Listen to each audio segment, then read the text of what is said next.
के चलते एक बड़ी वारदात सामने आई है। आज एक लड़की की सलवार से गला कसकर हत्या कर दी गई। धान के खेत में अर्धनग्न अवस्था में उसका शव मिला है। आशंका है कि रेप के बाद लड़की की हत्या कर दी गई। लड़की के परिजनों ने मृतका के प्रेमी के खिलाफ केस दर्ज कराया है। वहीं मृतका के परिजनों ने बताया कि हत्या के एक दिन पहले ही उन्हें इस प्रेम प्रसंग की जानकारी हुई थी। प्रेमी दिल्ली में रहता है और उससे बात की गई तो बोला कि 10 तारीख को घर आएंगे। तो हम लोगों ने सोचा कि 10 से 11 तारीख को उससे मिलेंगे। शनिवार को जब सब घर में खाना खाकर सो गए तो रात में आखिरी बार उन्होंने अपनी बहन को देखा था। फिर सुबह खेत में उसकी लाश मिली।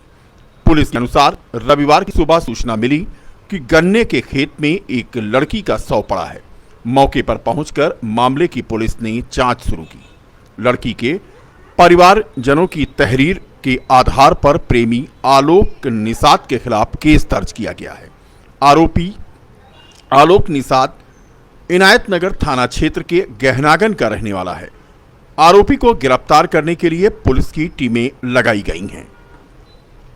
कम से कम एक मामला था, थाने से कम 12 बजे रात के आए, तो हम खाना भी नहीं खाए, उसे सो गए। उसके बाद सुबह उठे सो करके, तो ये एक लड़का आके बताया यार पानी खोले थे, वहाँ एक लड़की की लाश पड़ी हुई है। तो हम दौड़ते हुए गए, दौड़ते हुए देखे तो उसकी केवल आने की केवल मुड्डी नहीं दिखा दे रही थी और सब नंग अवस्थे में लड़की पड़ी हुई थी। और ये बहुत शर्मनाक की बात है, ऐसा नहीं होना चाहिए। ये बहुत वो है कि कौन किया, कौन बुरी सजा उसको मिले, ऐसा बहुत बुरा हुआ है हमारे गांव के बेटियों के साथ, हमारे समाज की बेटियों के साथ। ये बहुत बुरा हुआ है। कितनी उम्र रही होगी? उम्र कम से कम 18 साल की, 17-18 साल की उम्र थी और बहुत ही हमारे बगल की लड़की थी। कभी हम लोग नहीं देखे थे, उसको गलत नहीं देखे थे, आज तक नहीं देखे थे। लेकिन क्या हुआ, कैसे हुआ, उसको हम नहीं जानते हैं, लेकिन उसको जो हुआ बहुत गलत हुआ है। क्या नाम? रमाशंकर निषाद पास कृष्ण अग्रवाल पुलिस।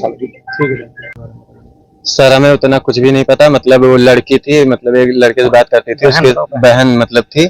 उसकी शादी करने के लिए भी हम लोग तैयार थे। उस लड़के को भी मिलने के लिए कह रहे थे, दिल्ली में है, 10 तारीख को आएगा। तो हमने कहा चलो ठीक है, 11-12 तारीख को हम जाकर उससे मिल लेंगे। उसके बाद आज सुबह कल भी बात की, मतलब कल बात किए तो हम अपने घर में किसी से बात नहीं किए। सोचे अपनी बड़ी चाची से बात करेंगे, तो 2-3 लोग वहीं पे बैठे थे, इसलिए हम बात नहीं किए। सोचे सुबह बात करेंगे। तो सुबह वो उसकी लाश मिल रही है। लास्ट बार लड़की कब देखा था? लास्ट बार कल रात को कितने बजे? 10:30 बजे तक। अच्छा, और किसी से कोई विवाद वगैरह? किसी से और हमारा कोई विवाद नहीं है। क्या लगता है क्या हुआ? सर अभी तो हमें कुछ भी नहीं पता, जितना पता उतना बता रहे हैं। ऐसा अंदाजा क्या लगता है कि अब नग्न अवस्था में लड़की की डेड बॉडी मिली है, क्या लगता है आपको? उसकी हत्या हुई है और क्या? किसी को ऊपर शक? किसी के ऊपर अभी इतना शक नहीं है। क्या नाम है? हमारा नाम शिवम है, शिवम निषाद। आप लड़की कौन? हमारी बहन है। नाम बता दीजिए। दिनांक 31 अगस्त 2025 को जनपद अयोध्या के कोतवाली कैंट में प्रातःकाल एक सूचना प्राप्त हुई कि एक गांव के बाहर एक खेत में एक युवती का शव मिला है। जिस सूचना पर तत्काल पुलिस मौके पर पहुंची और शव को कब्जे में लेकर के पोस्टमार्टम हेतु मोर्चरी भेजा गया। युवती के परिजनों द्वारा गांव के एक युवक के ऊपर आरोप लगाते हुए तहरीर दी गई है, जिसकी तहरीर पर अभियोग पंजीकृत कर लिया गया है। सुसंगत साक्ष्यों का संकलन कर विधिक कार्रवाई की जा रही है। शीघ्र ही